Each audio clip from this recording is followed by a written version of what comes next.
pasión, lugares, cultura, emociones, aventura, ciencia, arte, personas. Un viaje diferente. Comienza Expedición FM.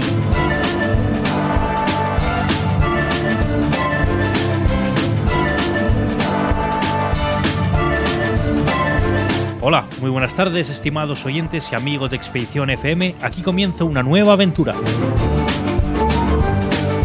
Como siempre, os damos la bienvenida Yolanda Gómez, Adolfo Fernández, Ismael Álvarez, Juan Carlos Cruz y quien os habla, Shadi Vargas. También nuestra gratitud a este equipo técnico que hace posible esta expedición sonora.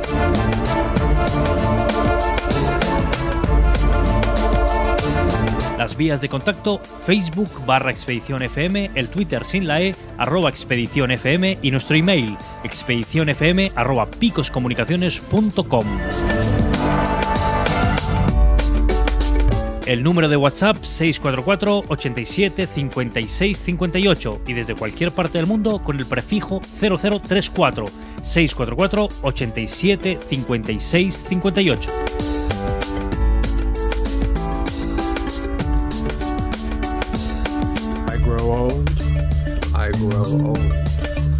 Hoy tenemos un maestro y, como no, un amigo. Cuentan por ahí que la felicidad es la paz del sabio, o eso dicen. En nuestros programas queremos ofreceros la calidad humana de nuestros invitados y, como no, su experiencia y el crecimiento personal, entre otras muchas cosas.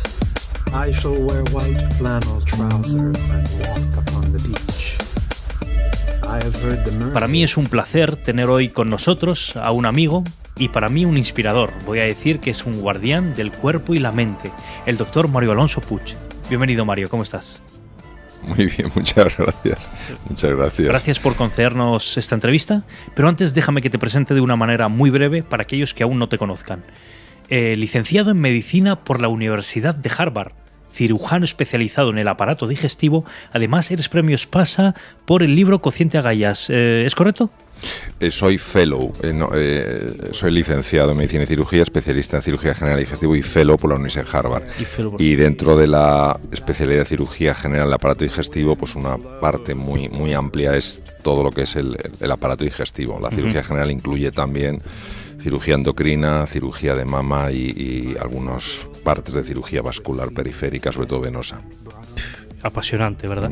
Claro, ya lo creo. Apasionante. Y además, coach y experto en psicología positiva, luego te haré una pregunta aquí, liderazgo y autoayuda. Mario, te tengo que hacer esta pregunta. ¿Para cuándo un libro de cómo aprovechar el tiempo? ¿De dónde sacas tiempo? Bueno, yo te agradezco mucho que me llames experto. Digamos que soy una persona que siempre tiene una enorme curiosidad por aquellas cosas que nos influyen, por aquellos campos que de alguna manera están relacionados con el buen vivir. Y eso es lo que ha hecho que a lo largo de los años pues me haya ido metiendo en diferentes aventuras, en diferentes viajes, en diferentes formaciones. Y esto es como todo, conforme más entras en estos campos, más te das cuenta de la ignorancia que tienes, ¿no? Porque estamos hablando del ser humano, y el ser humano es de una dimensión que es inabarcable, ¿no? Empiezas a estudiar aspectos de neurociencias, una de mis grandes pasiones. Te vas con algunos de los mejores neurocientíficos del mundo y te das cuenta de que a veces entre ellos mismos tienen profundos debates, ¿no? O sea, que no hay grandes conclusiones en ciertos momentos, o estudias campos de la filosofía y te pasa otro tanto, o la psicología. Entonces, a mí me gusta verme a mí mismo más que como un experto, porque creo que no es el término que mejor me define, como un buscador de caminos interesantes, de preguntas que normalmente no nos hemos hecho, y una persona que quiere vivir plenamente la vida. Eso es lo que digamos hago yo, intentar buscar esos caminos de plenitud. Eso a lo mejor es lo que algunas personas se pueden preguntar. Vamos a ver, pero si es especialista, cirujano en aparato digestivo, ¿por qué de repente le interesa el cerebro, le interesa la parte humana de la persona? O sea, es esa inquietud a lo mejor por tener una visión de la vida completa, siendo como hoy día lo que hacen es especializarse en algo y no tener una visión general. Bueno, Yo creo que la pregunta es una pregunta muy sensata, tiene mucho sentido para mí y también tiene una fácil explicación. Cuando yo era muy joven, antes de elegir medicina, tuve una experiencia con el sufrimiento humano que me marcó mucho. Entonces yo decidí que dedicaría mi vida a reducir en la medida de mis posibilidades el sufrimiento del ser humano en su conjunto, ¿no? Me pareció entonces, después de una reflexión rápida, que la medicina era el camino más natural. Entré en la Facultad de Medicina, pero yo ya iba buscando la importancia o el camino, yo andaba buscando ese camino que conecta al médico con la persona enferma, ¿no? Es decir, ¿qué puede hacer un médico aparte de aplicar conocimientos técnicos? ¿Qué puede hacer desde el punto de vista humano para favorecer la curación de una persona, ¿no?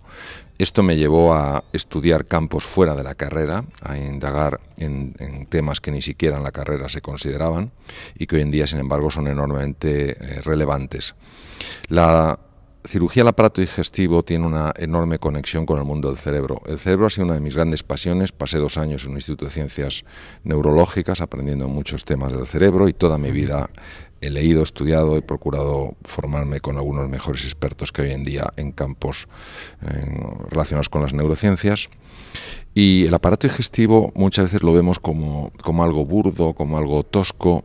Me gustaría decir una cosa, y una cosa que está refrendada por las investigaciones más recientes. La salud cerebral tiene una relación directa con la salud del tubo digestivo. Trastornos como el déficit de atención, trastornos como el autismo, trastornos como la depresión, la ansiedad, el Alzheimer, demencias, etcétera, etcétera, cada vez están más ligadas a trastornos en el tubo digestivo. Tengamos en cuenta que el tubo digestivo tiene 500 millones de neuronas. 500 millones de neuronas, para que nos hagamos una idea, es 5 veces más que todas las neuronas de la médula espinal.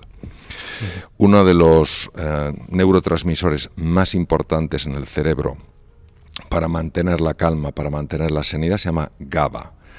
Para que nos hagamos una idea, las benzodiazepinas, los famosos Valium, todas estas cosas, actúan sobre estos receptores, sobre estas sustancias, sobre estos neurotransmisores, porque todo está muy conectado y al activarse estos receptores, pues la persona experimenta tranquilidad, serenidad, calma. Bueno, pues la principal producción de GABA viene del tubo digestivo. Por otra parte, hay una hormona que se llama la serotonina, esencial en los estados de calma. Cuando, por ejemplo, empieza a llegar, pasa el verano y empieza a cambiar la luz y llega la famosa depresión, que no solo es postvacacional, que no solo es porque se acaban las vacaciones, porque empieza a cambiar la luz y entonces empiezan a competir la melatonina con la serotonina por un aminoácido. Entonces bajan los niveles de serotonina y ahí viene como esa especie de depre. Bueno, pues he de decir que el 90% de la serotonina la fabrica el tubo digestivo. Es decir, que en el tubo digestivo tenemos un cerebro y tenemos una fuente de salud o una fuente de enfermedad. Y por eso al final, a nada que bucees un poco, te das cuenta que todo está conectado. Lo que pasa es que tienes que bucear un poco. Y esto la verdad es que pide bastante trabajo. Y hay que tener esa visión de ese caballito de mar que tú decías por ahí. ¿verdad? Ah, sí, claro. Bueno, fíjate, el caballito de mar, el famoso hipocampo. Eso es. El hipocampo está oculto en el lóbulo temporal, es una estructura verdaderamente maravillosa y es la más importante, diría yo, para todo lo que tiene que ver con la memoria. Sobre todo la memoria episódica, al recordar los sitios. También es muy importante mantener el equilibrio emocional. Pues fíjate, para que te hagas una idea de la relación que tiene el tubo digestivo con el hipocampo, cuando nosotros no tenemos un tubo digestivo, sobre todo lo que es todas las bacterias que hay dentro, que se llama el microbioma, en la población adecuada o en el equilibrio necesario, el tamaño del hipocampo baja. Entonces todas estas cosas están muy conectadas porque empiezan a absorberse productos tóxicos que dañan el cerebro, dejan de absorberse productos necesarios que refuerzan la funcionalidad cerebral, es decir, absolutamente todo está conectado. Lo que pasa es que, repito, hay que meterse a un cierto nivel de profundidad, si no parece que son cosas que no tienen nada que ver.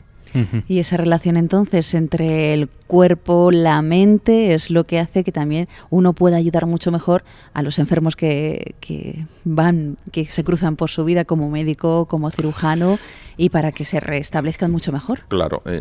Tengamos en cuenta, Yolanda, que según estudios de la Universidad de Harvard, que es la pionera en el mundo en estos estudios, entre el 60 y el 80% de las consultas a médicos generales en el mundo occidental, que es el que han estudiado, tiene una relación directa con emociones no bien gestionadas, desesperanza, frustración, resentimiento, sensación de impotencia mantenidas en el tiempo. Es decir, no hablamos de momentos emocionales, sino de estados de ánimo, no de una persona que está con un momento de enfado o un momento de tristeza, es una persona que vive en la tristeza, vive de forma casi continua en el resentimiento o en la sensación de impotencia.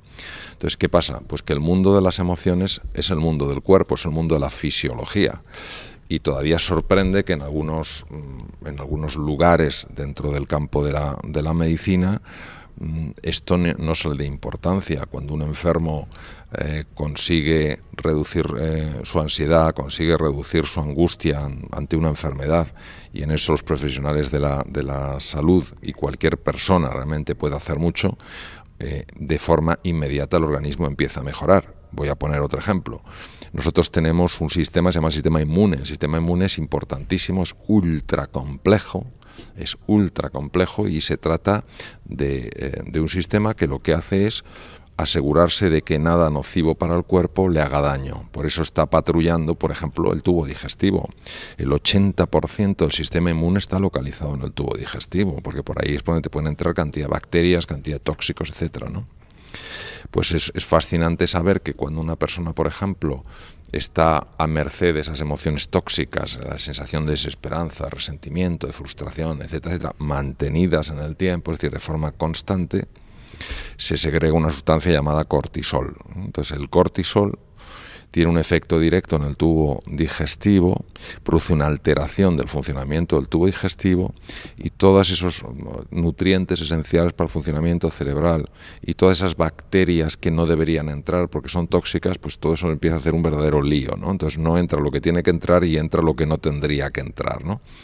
Y claro, todo esto afecta obviamente a la salud cerebral. Entonces no cabe duda que hoy en día en el campo de la medicina la fisiología, es decir, entender el funcionamiento del organismo es importantísimo, pero igual de importante es entender la relación de esa fisiología con el mundo emocional de una persona y ayudarle a que tenga esas emociones que favorecen que su organismo funcione de una manera mucho mejor.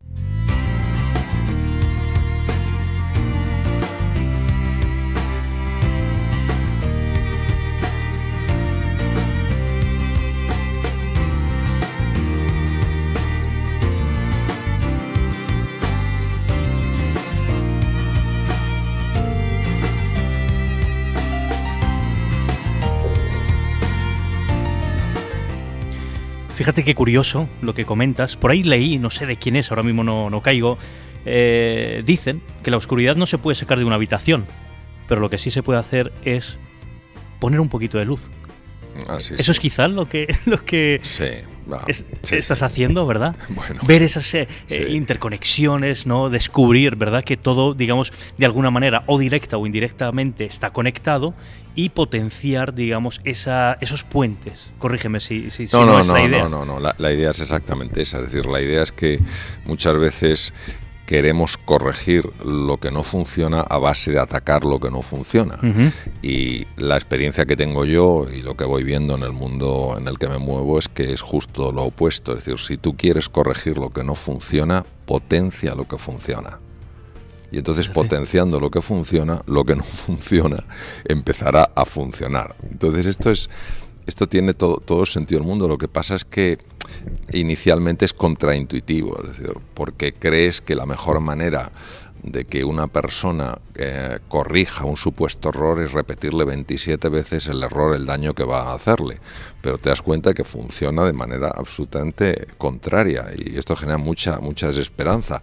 Pero tendemos a aplicar una y otra vez la misma terapéutica pensando que al número 200 funcionará, y no funciona, sino que a veces peor.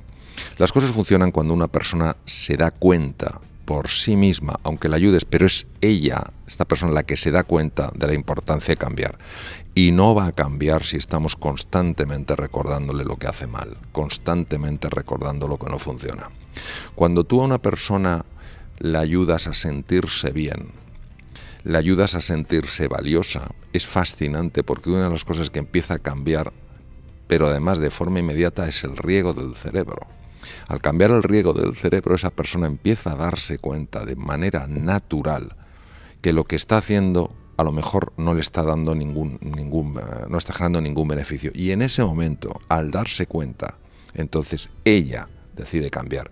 Pero si lo que haces es criticarla, decirle todas las cosas que hace mal, asustarla, etcétera, etcétera, cambia el riego cerebral y entonces baja la creatividad, baja la capacidad de darte cuenta. Es decir, estamos muchas veces muy equivocados en nuestro abordaje cuando queremos mejorar. Nuestra intención puede ser buena, pero los resultados métodos, a veces no lo son. Claro, las mejores intenciones pueden no ir acompañadas de los mejores resultados. Hay que tener cuidado que si no ya entramos, digamos, en ese ambiente tóxico, ¿verdad? Sí, claro, ¿no? El ambiente tóxico es tremendamente nocivo, pero no solo tremendamente nocivo desde el punto de vista afectivo, que una persona en un entorno tóxico se siente mal, es que es tremendamente dañino a nivel biológico. Es decir, es que puede favorecer todo tipo de enfermedades. Nos tomamos los sentimientos como cosas azucaradas de poca importancia y todavía se les llama, yo no entiendo, se llama el soft skills, ¿no? Las habilidades blandas, cuando yo no conozco nada que sea más duro, más importante y que tenga un mayor impacto. Entonces, hoy en día, con la investigación tan brutal que hay en este campo, no entiendo cómo todavía pensamos que el respeto, la cordialidad, el afecto, el apoyo, la generosidad, la firmeza sin dureza no son cosas de primera importancia si queremos tener una sociedad no solo más feliz, no solo más sana, sino también más inteligente y más efectiva. Tenemos que potenciar lo bueno, entonces. Claro. Y olvidarnos de lo malo. ¿Sabes lo que pasa? Es que esto no es reciente. Sí, lo dijo Confucio hace 2500 años. No maldigas la oscuridad, enciende un candil. Lo que pasa es que es más fácil maldecir la oscuridad que encender un candil. Es más fácil ver en el otro lo que está mal, ver en el otro lo que necesita cambiar y no lo que tengo que hacer yo para ayudar a la otra persona a cambiar. Es más cómodo. Claro, es más cómodo, es más cómodo.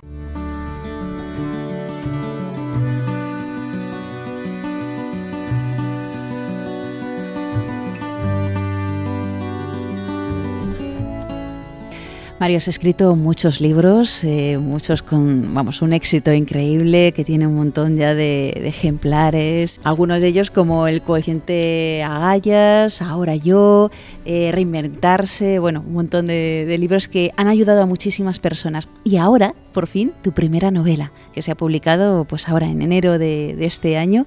Y una novela donde se presentan 4 personajes que yo no sé si a lo mejor podrían ser como estereotipos de los tipos de personas que hay.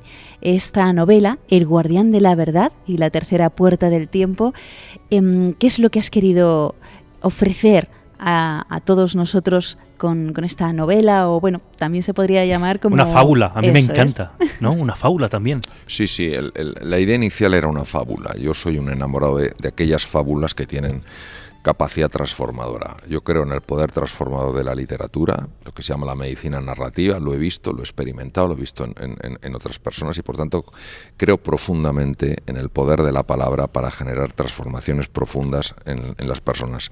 Las fábulas tienen para mí la belleza del enorme componente simbólico. Y siempre fue algo que me hacía muchísima ilusión, ¿no? el escribir una fábula, ¿no? Lo que he buscado en esta historia, en esta fábula, en esta novela, es presentar fundamentalmente 2 conceptos. Lo primero, que el ordinario puede convertirse en extraordinario y que lo que nos parece imposible pueda hacerse posible. Esos son los 2 mensajes. He buscado el formato de la metáfora, de la fábula, porque muchas veces es la mejor manera en la que podemos ayudar a otra persona a darse cuenta de la grandeza que tiene en su interior y de aquellas sombras que no sabe que están operando en su interior y que sin embargo están lastrando enormemente su existencia.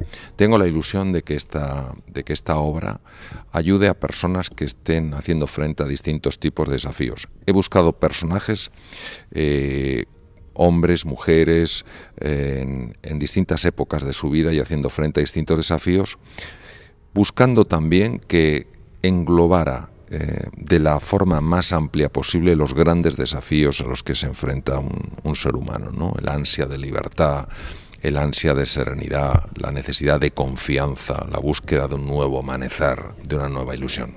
¿Te suena Sófocles? Claro que me suena Sófocles. Sófocles fue un hombre muy importante en la historia de la humanidad.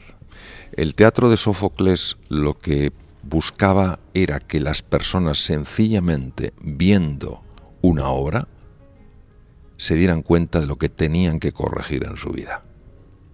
Era un enorme valor pedagógico, lo que él hacía, y sus obras, que pueden ser verdaderamente a veces sorprendentes, tienen un inmenso componente simbólico, un gran componente mitológico que desde los orígenes de nuestra historia y desde los estudios de personas tan relevantes como Carl Gustav Jung, etc., se ha visto que tienen un papel muy importante para ganar claridad en aquellos puntos que hasta ahora nos habían resultado un tanto oscuros.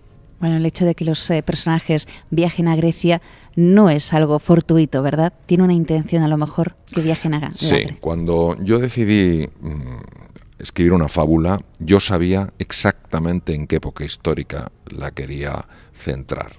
Y quería que de alguna manera, aunque aquí son dos historias paralelas, quería que una de las historias tuviera lugar en la Grecia clásica.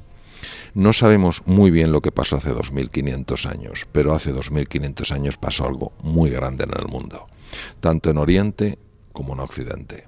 En Oriente tenemos personas de la talla de Sakyamuni Buda, el primer Buda. Tenemos personas de la talla de Lao Tse y Zhuangzi, los creadores de todo el mundo, de toda la comprensión del taoísmo. Personas de la talla de Confucio. En el mundo occidental tenemos personas de la talla de Sócrates, Platón, Heráclito, Parménides, personas verdaderamente que en esos siglos fueron capaces de intuir cosas absolutamente increíbles teniendo en cuenta el momento histórico. Revolucionaron el arte, revolucionaron la cultura, revolucionaron la ciencia, revolucionaron la filosofía, lo revolucionaron todo. Y dices tú, pero ¿cómo es posible que esto haya sucedido? Bueno, el caso es que ha sucedido. Ha habido épocas muy oscuras de la humanidad donde parece que el genio creativo de las personas se había parado, pero hay otras donde ha sido de una pujanza, de un resplandor realmente extraordinario. Y una de estas épocas ha sido la Grecia clásica, cuando el mundo romano invadió todo el mundo helénico, pues adoptaron prácticamente la mayor parte de lo que ellos tenían, incluso las figuras mitológicas. Pues por ejemplo, Heracles, ellos le llamaron Hércules, pero seguía siendo Heracles. Y fueron cambiando los nombres de los distintos dioses, pero en el fondo fueron capaces de reconocer que había algo en esta cultura en aquella época realmente excepcional. El que hayan, no descubierto, pero sí llegar, ¿no? Un ser humano a concebir esa forma que hoy en día conocemos como el átomo, ¿verdad? Sin esos medios. Claro. Eso dice mucho, ¿verdad? No, dice mucho y no solo la concepción del átomo, sino hacer estudios sobre una Tierra que no se veía plana, sino redonda y con un porcentaje de fiabilidad que realmente nos sorprendería. Es decir, esto ha sido algo único en la historia de la humanidad. Hoy puedes leer fragmentos, por ejemplo, de Platón, ya que Sócrates no escribió nada. Él decía que no escribía porque lo que tenía que escribir ya estaba escrito en el corazón de sus discípulos, y vaya, se acertó, porque Platón escribió todo lo que Sócrates no había escrito, pero en los diálogos el protagonista es Sócrates, ¿no? Tú lees fragmentos de Platón, los sacas un poco de contexto para que no sepas de dónde son y te pueden parecer de una vigencia absoluta, ¿no? Entonces, bueno, o temas de Aristóteles, discípulo de Platón, que estuvo con él 20 años. Entonces, bueno, yo creo que esto tiene su peso. Mario, y cuéntanos, ¿por qué este título, El guardián de la verdad y la tercera puerta del tiempo? Porque yo creo que vivimos en una sociedad que se ha olvidado de lo absolutamente fundamental. No se puede ir a la deriva. No se puede dar tumbos. Hay que tener muy claro qué es aquello donde uno verdaderamente puede asentarse con firmeza. Valores que son referencias que nos ayudan a mejorar. Valores como el coraje, la audacia, la responsabilidad, la cordialidad, la generosidad, la compasión, la bravura, la cooperación, todas estas cosas ayudan al ser humano a mejorar. Entonces vivimos una sociedad donde parece que todo vale, que aquí cada uno por tener una opinión sencillamente está haciendo referencia a algo que conoce en profundidad, y creo que no es así. Y creo que de una vez por todas tenemos que darnos cuenta de que, por supuesto, que hay un montón de cosas que son variables, que hay un montón de cosas que son flexibles, pero hay cosas que no son ni variables ni flexibles porque pertenecen a la naturaleza humana. Si yo decido que tengo la opinión de que el cianuro no tiene por qué hacerme daño y me tomo 1 miligramo de cianuro que es capaz de matar un caballo, imaginemos lo que haría conmigo. Entonces la realidad al final nos pone en nuestro sitio. ¿Cómo es posible que una sociedad que disfruta, sobre todo la sociedad occidental, que disfruta de tantas cosas, los niveles de ansiedad y depresión no paren de subir? ¿Por qué la Organización Mundial de la Salud, que es nuestra referencia en el mundo de la medicina, ha dicho que si no cambiamos la dirección de la flecha en el 2020, la enfermedad más frecuente, por encima del cáncer, por encima de las cardiopatías, será la depresión? No tiene sentido. Hemos perdido un poco el norte en esto. No nos hemos dado cuenta de que hay cosas esenciales que hay que cuidar, que son parte de nuestra naturaleza, que no dependen de un gusto ni político, ni social, ni cultural. Están en el ser humano. Y lo que he querido es que este libro refleje valores que creo que pueden ayudar a las personas a hacer frente a sus desafíos con más serenidad, con más ilusión, con más confianza, con más vitalidad y con mucha más sabiduría. Estoy convencido, si me permites, allí donde esté, una persona a la que tú admiras estará muy orgullosa de ese trabajo que has hecho y sobre todo con ese fin, ¿verdad? Ese corazón que le has puesto. Pedro Laín. Sí, Pedro Laín nunca imaginará, yo creo que está en el Elíseo donde hay las bellísimas praderas, nunca imaginará que la lectura de un libro suyo hace pues más de 40 años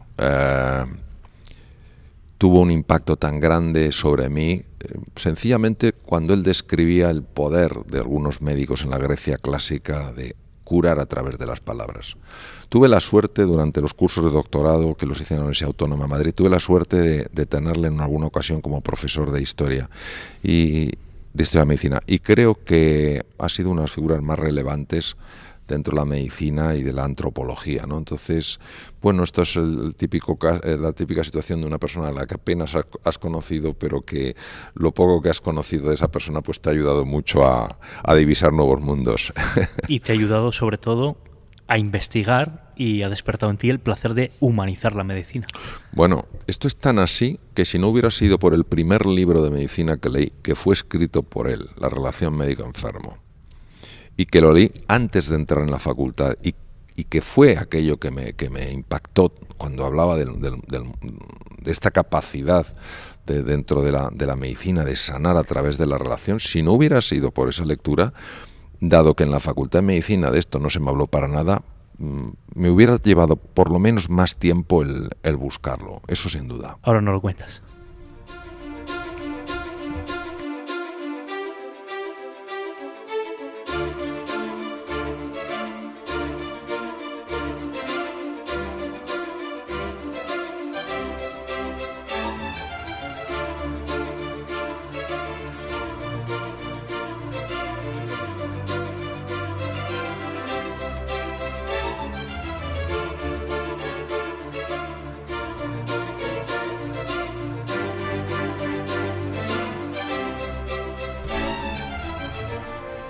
Mario, ese humanismo que dices y además tan unido a la medicina, eso como experiencia propia, una persona que a lo mejor haya podido pasar una enfermedad que pues le descoloca un poco la vida, el encontrarse con un médico humano, eso yo creo que es una fuerza positiva que ayuda muchísimo y que es algo muy valorado por el paciente, que yo creo que ayuda mucho a salir adelante.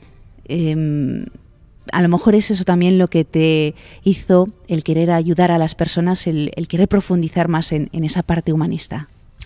Sí, esto yo creo que es una experiencia que todos tenemos. Cuando tenemos que hacer frente a un desafío importante, o puede ser una enfermedad, o cualquier cosa que de alguna manera nos genere temor o duda, ¿qué diferencia marca el sentirte acompañado por alguien a quien respetas, a quien valoras y que tú notas que esa persona te quiere, te aprecia? Es tal la diferencia que para que nos hagamos una idea, basta, y esto lo he hablado yo con anestesistas, es decir, no son cosas que me esté inventando, son cosas que he podido comprobar, basta que un enfermo cuando va a entrar en quirófano, el médico, quien sea, o alguien del equipo quirúrgico, aunque no sea el cirujano que lo va a operar, alguien le transmita confianza, le agarra la mano y diga todo va a ir bien, esté tranquilo, para que el anestesista encuentre mucho más fácil controlar la tensión arterial. Cuando una persona está asustada y entra al sistema de alarma del cuerpo, una de las cosas que hace es poner en marcha un montón de hormonas como la adrenalina, la noradrenalina. El corazón trabaja demasiado deprisa, la tensión arterial sube, y esto no es bueno de cara a una intervención. Un sencillo gesto de cordialidad y de afecto puede llevar eso a la normalidad. ¿Qué quiere decir? Que esto es un recurso de primerísimo nivel que no sé cómo a veces no se utiliza con más frecuencia. Y eso lo has trasladado también a la vida en general, no solamente al trato con el enfermo, sino también a cómo ayudar a las personas a que se potencie ese lado de humanismo, digamos, y cómo hacer frente también a los problemas con los que se puede enfrentar. Ahí es donde a lo mejor tú aplicas lo que has aprendido, digamos, para ayudar a otras personas pues en los problemas o en las dificultades que se encuentran en el día a día. Sí, yo trabajo mucho con empresas y con distintas instituciones en diferentes países, ¿no? Y hay una cosa que es importantísima transmitir. Vamos a ver. Nosotros tenemos dos sistemas fundamentales. Un sistema está dedicado a protegernos del daño, a protegernos del peligro. Alguien que nos quiera hacer daño o una situación complicada. Este sistema consume muchísima energía. Muchísima energía. ¿Y de dónde saca esta energía? Pues saca esta energía del otro sistema, que es el sistema que se dedica a mantener la vitalidad del organismo, a hacer que permanezcamos en equilibrio, a hacer que los daños que por el propio desgaste se producen se vayan reparando, y dificulta, o sea, favorece la juventud de una persona, es decir, hace más lento el envejecimiento. Cuando nosotros nos acercamos a los demás con cordialidad, con afecto, deseando cooperar, el sistema que funciona de manera más intensa es precisamente el que mantiene el equilibrio, repara y reduce el envejecimiento. Digamos que es como un pensamiento positivo de todo lo que ocurre alrededor. Fíjate, hay que ser muy cuidadoso cuando uno habla del tema del pensamiento positivo, porque hay personas que pueden pensar que el pensamiento positivo quiere decir negar la fealdad, negar la violencia, negar las cosas que no son adecuadas. No, no es eso. Cuando nosotros hablamos de pensamiento positivo, no estamos hablando, cuando yo hablo de pensamiento positivo, no hablo de negar las cosas que están mal, no hablo de negar los problemas, hablo de poner el foco en las soluciones. Hablo de poner el foco no en la crítica, sino en buscar la manera de ayudar. Es en dónde pones el foco. Si estoy poniendo el foco en el problema o estoy poniendo el foco en la solución. Si estoy poniendo el foco en lo que no me gusta de la otra persona o estoy poniendo el foco en lo que esa persona tiene en común conmigo. Esa persona, igual que yo, tiene anhelos, tiene ilusiones, tiene luchas internas, tiene preocupaciones. De esto es de lo que habla el pensamiento positivo. Y lo que ya es difícil de negar por la cantidad de evidencia científica que hay, es que cuando una persona pone el foco en lo positivo, el organismo empieza a responder de una manera radicalmente distinta. Por ejemplo, baja la cantidad de radicales libres. Me voy a ir hasta a nivel molecular. ¿Qué es un radical libre? Un radical libre es una estructura molecular que le falta un electrón y está muy alterado, digamos que es como un ente muy nervioso y tiene que robar electrones para equilibrarse, tiene que robar un electrón.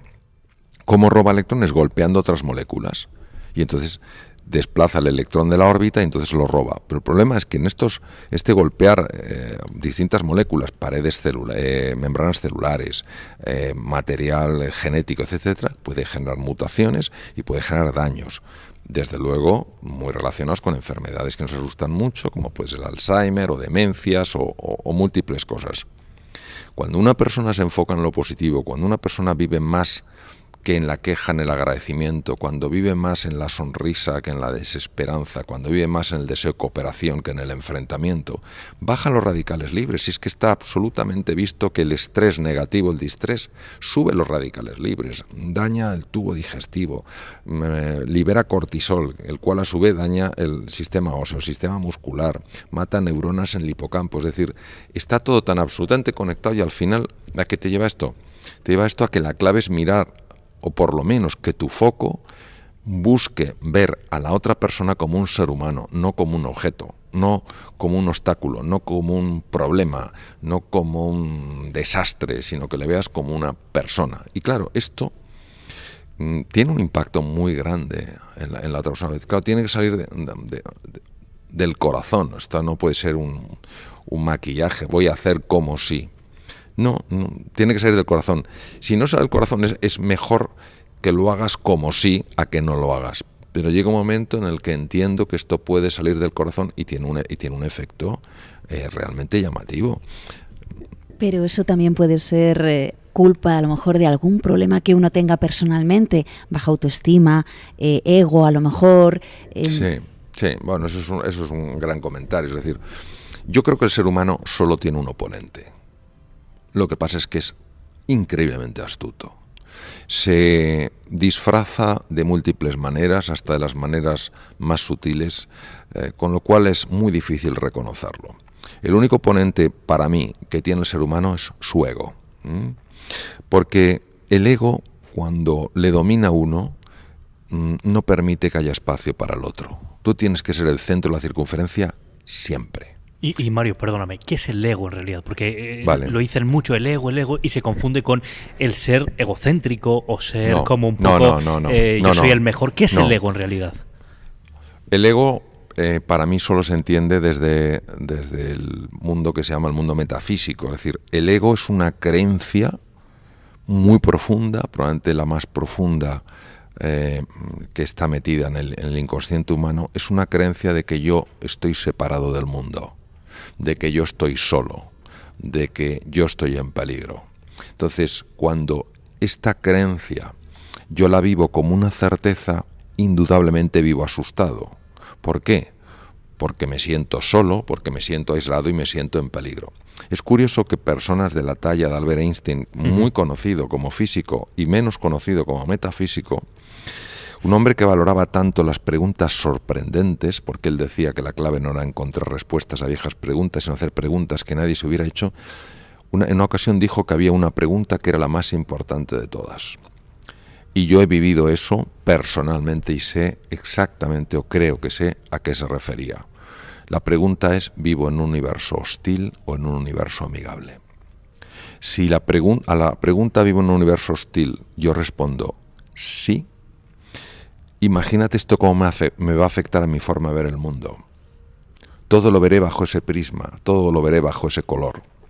Si yo creo que vivo en un universo amigable, yo viviré las cosas de otra manera. Tendré dolores, tendré dificultades, tendré tropiezos, pero en un universo amigable lo entenderé como una lección que cuando tenga suficiente perspectiva entenderé que era necesaria, aunque ahora no lo comprenda, aunque ahora no me guste, aunque ahora lo rechace. En mi caso particular, yo que he tenido una vivencia muy profunda en relación a esta pregunta, yo sé hasta qué punto cambió mi vida. Y me parece que, claro, que la clarividencia de este hombre de Einstein a la hora de elaborar esta pregunta es máxima. Entonces, el ego directamente es una creencia que no sé de dónde procede, ni he conocido a nadie, ni a grandísimos expertos que me hayan dicho de dónde viene, pero es una creencia de que estamos separados del resto. Entonces, si solo estoy yo, nunca podrá haber espacio para el tú. Fíjate, hay una frase que a mí me encanta, que igual sabes de quién es, si no ahora te lo digo, que dice: nadie sabe lo suficiente para ser tan pesimista. Y luego hay otra frase que también dice la misma persona, que también, de verdad, yo cuando la leo, digamos que disfruto muchísimo, y sobre todo cuando la entiendo, ¿no? Y la vivo desde el corazón, que dice: si cambias la forma en que miran las cosas que miran cambiarán. Bueno, el primero que yo conozco que dijo eso fue Epicteto. Yo tengo aquí Wayne Dyer. Bueno, es anterior. Es anterior. No, el primero que lo dijo, que yo sepa, fue Epicteto. Epicteto, que fue esclavo y luego liberto, romano, y fue uno de los pensadores más grandes que existió en la historia. Luego había otras personas. Wayne Dyer es una persona de extraordinaria profundidad en sus comentarios, y yo la verdad es que admiré mucho su obra. Y para nada pienso que él se intentara apropiar de la frase. Lo que pasa es que, como todo, yo he comentado frases de otras personas y he dicho de quién eran, pero sin embargo me las han atribuido a mí. Entonces, lo importante es que la frase es buena. El primero que me consta que lo dijo fue Epicteto. Fíjate. Mario, y vamos a pasar a ver, porque a mí, algunas amistades que sabían que íbamos a encontrarnos contigo y tener esta oportunidad de entrevistarte, me dijo, bueno, pues hazle una pregunta. Y más o menos le has comentado. Tú, eres una persona que te has dedicado al coaching, al liderazgo, a ayudar a los demás a tener un poco de éxito, a ser felices. Entonces, pues esta amiga me dice, ¿por qué en nuestra sociedad, que tiene todo lo material cubierto, le preocupa tanto la felicidad y hay cada vez más depresiones y suicidios? Bueno, es una gran pregunta, y la respuesta que voy a dar no le va a gustar a todos, pero bueno, es como yo lo veo. Vamos a ver. Nosotros generamos confusión con términos que parecen lo mismo pero son diferentes. Una cosa es el bienestar subjetivo y otra cosa es la felicidad. ¿Qué es el bienestar subjetivo? El bienestar subjetivo es aquello que colma los sentidos. Es decir, estamos aquí en un sitio magnífico, estamos calentitos, fuera hace 2 grados y sin embargo aquí estamos estupendos, tenemos nuestro agua, tenemos nuestros tés, tenemos nuestras cosas. Esto es bienestar subjetivo. Claro, el bienestar subjetivo hoy lo tengo, mañana no lo tengo. Dentro de un ratito yo saldré a la calle y me pelaré de frío, entonces ya no estaré calentito. Tampoco tendré este té tan rico. Entonces, es inevitable que, como decía Heráclito, las cosas cambien de forma permanente. Entonces, aquella persona que no quiera experimentar la pérdida va a ser muy, muy desgraciada, porque es que es inevitable, todo cambia, la hoja verde frondosa mañana se ha caído y está en el suelo. ¿Qué ocurre? Que nuestra sociedad lo que potencia es esto, y es un engaño. Dicen, cuando tengas esto, serás feliz. Cuando tengas lo otro, serás feliz. Y así es una carrera donde se pasa la vida entera y no se llega. ¿Qué es la felicidad según lo veo yo? La felicidad es algo que colma el corazón y pertenece solo a la dimensión espiritual del ser humano, no a su dimensión material. ¿Qué es una dimensión espiritual? Es aquello que está más allá de la materia.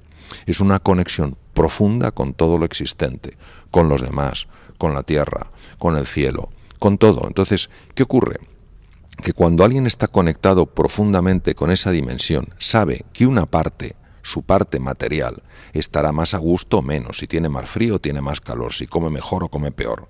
Pasará momentos de más alegría y de más tristeza, pero sabe que en su centro, en su esencia, en aquello que le da el ser, es absolutamente estable, que eso no cambia, que eso es un presente eterno. Y eso hace que personas que alcanzan ese nivel de conocimiento de sí mismos, ese nivel de conciencia, tengan lo que se llama ecuanimidad o la paz del sabio, que es que puede haber momentos donde oscilen, pero nunca ni se inflan de ego ni se hunden en un pozo sin fondo.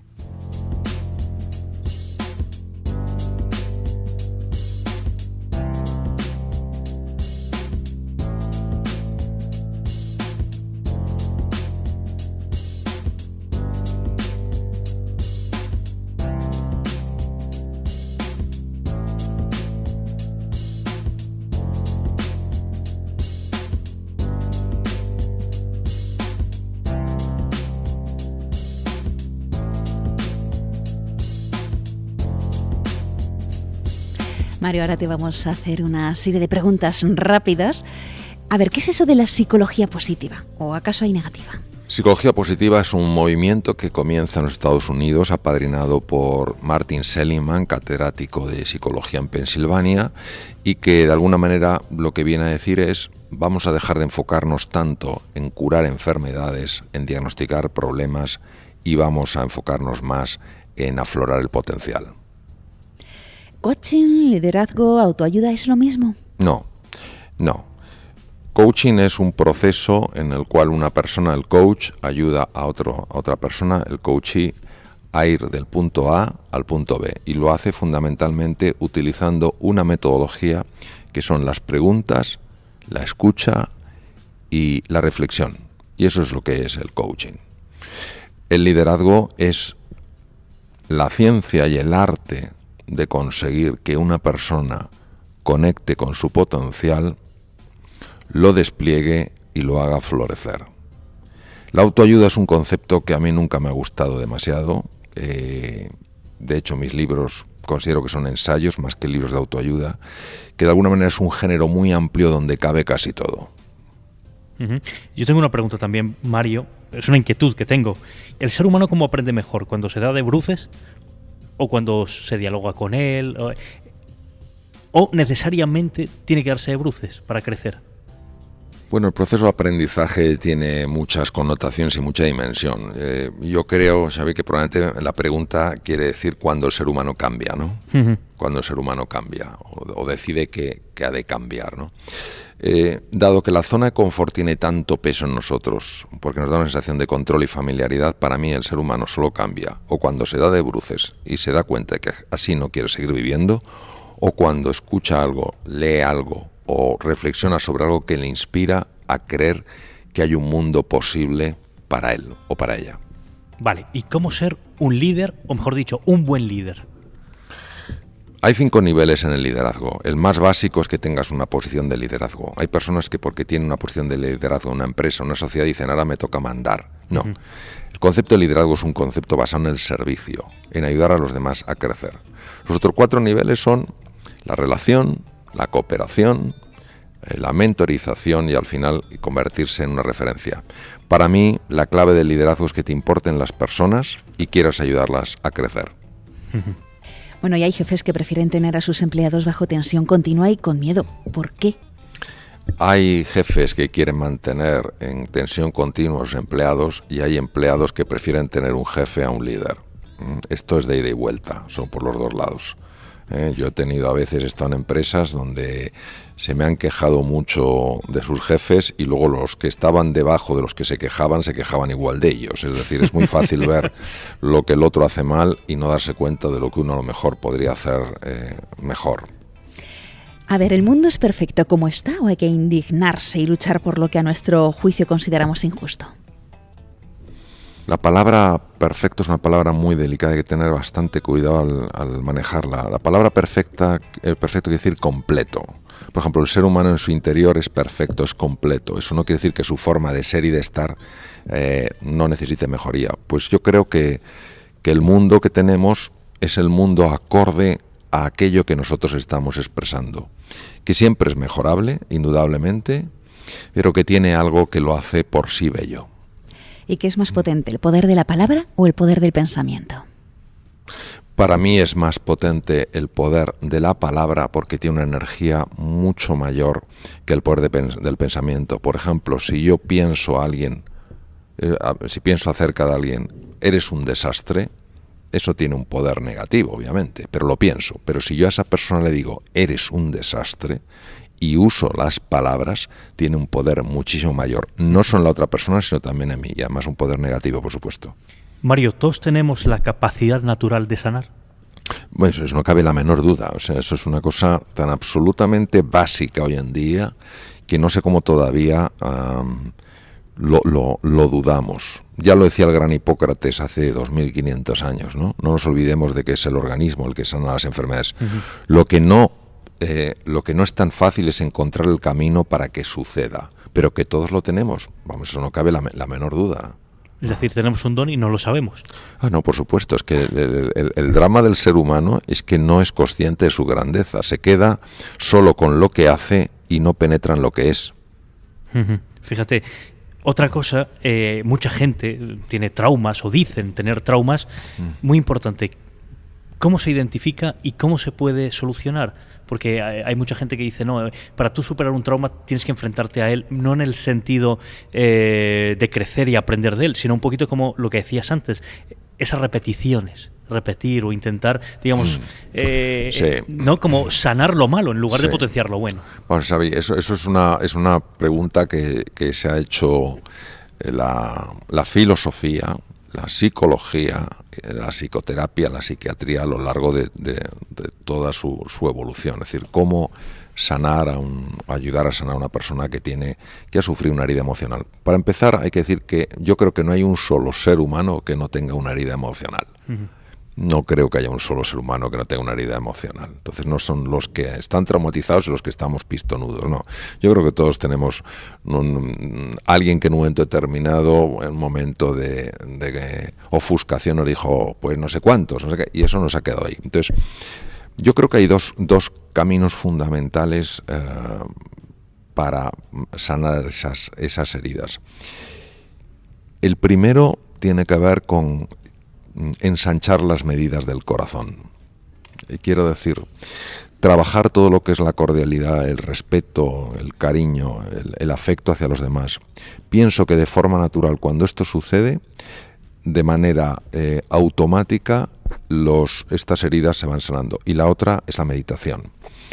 Hoy se sabe que cuando una persona entra en una meditación profunda, sobre todo cuando se produce un tipo de ritmo que se llama ritmo teta, hay una mejoría clarísima en heridas emocionales que están en sitios tan profundos como la amígdala lateral, un núcleo cerebral al cual no se puede acceder por vía consciente, y que son sanados directamente por esta fuerza.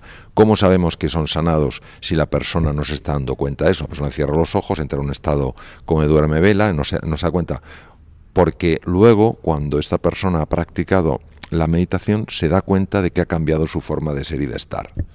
Donde antes se ponía violenta, ahora no se pone violenta. Donde antes veía lo feo, ahora ve lo bonito. Entonces se da cuenta de que algo ha tenido que pasar.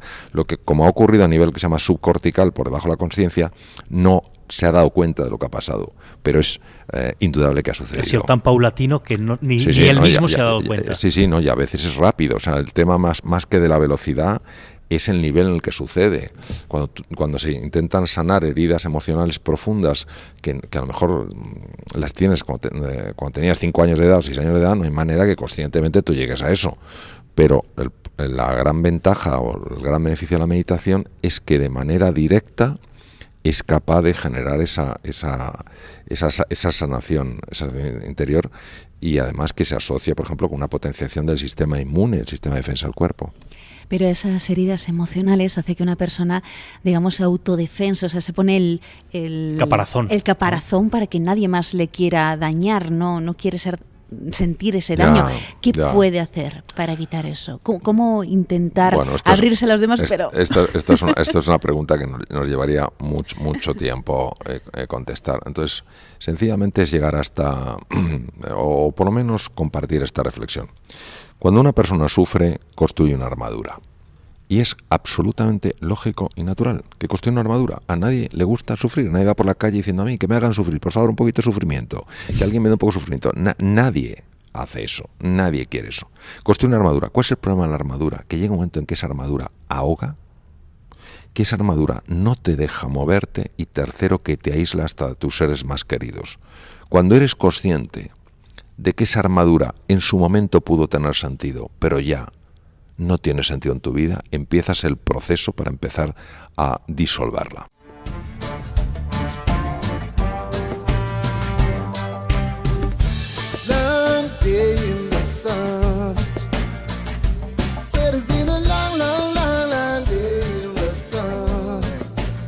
Finally evening comes, so me sit down round the back and read a book and hold a joy. Soon you know me not have to take no chat from no boy, cause me don't have a plan for them. And it no mean me I go sing no man for them. Cause if I book them I read and I treat me like clown. who say we have to take it lying down. Knowledge is the power, we control the tower, and rival Elizabeth crown. Yeah, things will be better. Up, Mr. Stepper Elevator. Bueno, Mario, seguramente nos hayamos dejado muchísimas cosas en el tintero. Nos conocemos desde hace unos años, voy a decir, ¿no? En aquel plato del hormiguero, Sí. ¿te acuerdas? Sí, sí. Y la verdad que cada vez que hablas, pues yo intento tomar apuntes. Es como si vuelvo, ¿no?, a esos años de facultad y no sé si se nota, aprendo muchísimo contigo. Aprendo muchísimo. Muchas gracias. Y lo que queremos es eso, transmitir, digamos, esa sabiduría, si me permites, pues a nuestros oyentes, a nuestros amigos, a la gente pues que nos escuche. Mario, enhorabuena de nuevo por tu libro. La verdad que es una pasada, ¿no?, el tener una fábula y ver que el autor le tenemos aquí, que está con nosotros. Y a los oyentes, pues nada, las vías de contacto con Mario, pues que entren en la página web, ¿verdad? Sí, marioalonso.com, sí. pues marioalonsopuig.com. Sí. Exactamente, ahí pueden encontrar información de Mario, el libro, merece la pena, es decir, que no duden, que vayan a la librería y lo compren. Y nada, Yolanda, muchísimas gracias. Nada, un placer. ¿Has estado a gusto, Mario? Yo estoy muy a gusto y además os doy las gracias porque sé que realmente queréis desde estos micrófonos ayudar a las personas a descubrir su potencial y a que ese potencial florezca y les permita disfrutar de la vida que ellos merecen. Así entre todos nos ayudamos y podemos crecer Bueno, claro, por supuesto. y ser mejores personas. Muchísimas gracias. A vosotros. Hasta otra. Hasta Gracias. otra. Come hunt me down when the troops them reply. Disrespect all I call man boy. I rather sing one song for them than make my family come sing no song then. Because I know them sing and I pass along down. That's when you got to take it lying down. But knowledge is the power, you control the tower. So don't make them catch you spellbound, cause things will be better. Up, Mr. Stepper Elevator. Rise with the wind like a feather. Fly with the eagle, they must sing like a bird. Things have to get better. Up, Mr. Stepper Elevator. No matter what the time or the weather. Fly with the eagle, they must sing like a bird. Yes.